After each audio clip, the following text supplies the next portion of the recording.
Mario Lemieux est une figure emblématique du hockey.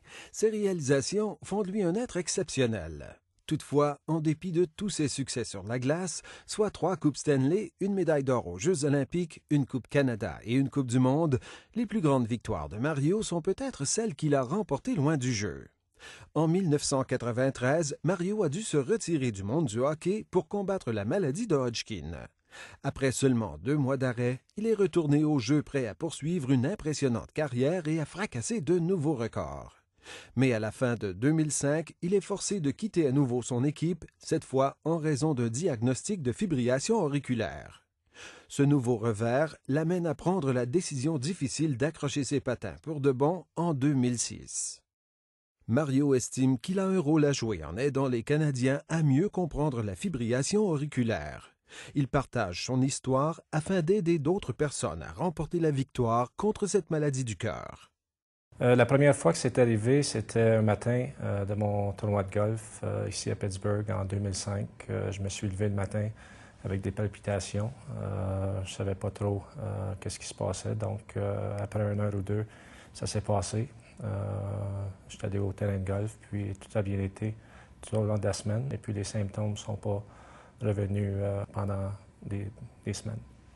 Selon le docteur Paul Dorian, l'un des obstacles au diagnostic de la fibrillation auriculaire vient du fait que de nombreux patients, comme Mario, peuvent ressentir des symptômes un jour, mais aucun le lendemain. Ils peuvent ainsi attribuer à tort leur épisode de fibrillation auriculaire à de l'anxiété ou à du stress. La fibrillation auriculaire est le trouble du rythme le plus fréquent parmi tous les problèmes cardiaques. Il se manifeste soit avec des symptômes intermittents ou constants, c'est-à-dire qui viennent et disparaissent tout d'un coup et qui peuvent durer des minutes ou des heures ou même des semaines à la fois. Si quelqu'un ressent les symptômes, surtout de palpitations, ils doivent voir leur médecin et le médecin, en faisant un électrocardiogramme, peut établir avec certitude si la fibrillation auriculaire est présente ou non. Le risque d'être atteint de fibrillation auriculaire augmente avec l'âge.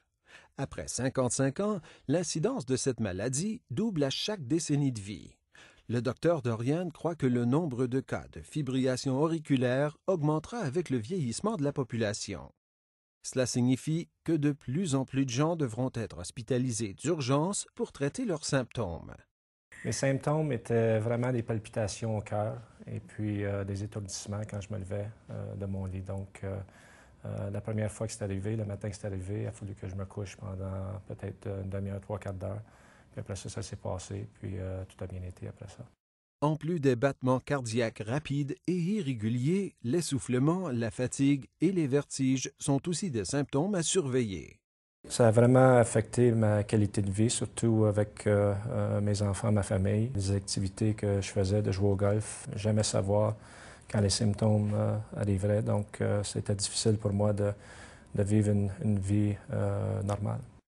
En plus de nuire à la qualité de vie, la fibrillation auriculaire entraîne parfois des complications cardiovasculaires qui peuvent avoir d'importantes répercussions si elles ne sont pas prises en charge.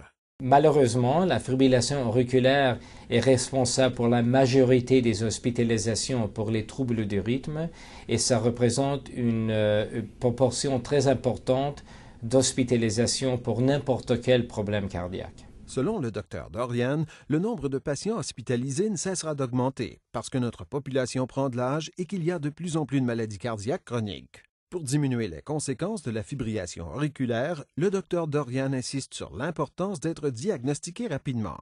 Mario Lemieux est aussi de cet avis, ajoutant qu'un diagnostic rapide peut contribuer à dissiper une bonne part des inquiétudes.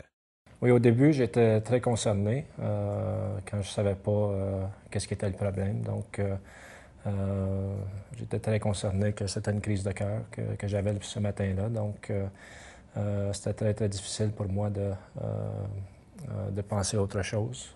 J'avais jamais vu ce feeling-là auparavant. Donc, c'était très, très énervant pour moi. Pour en savoir davantage sur la fibrillation auriculaire, consultez votre médecin.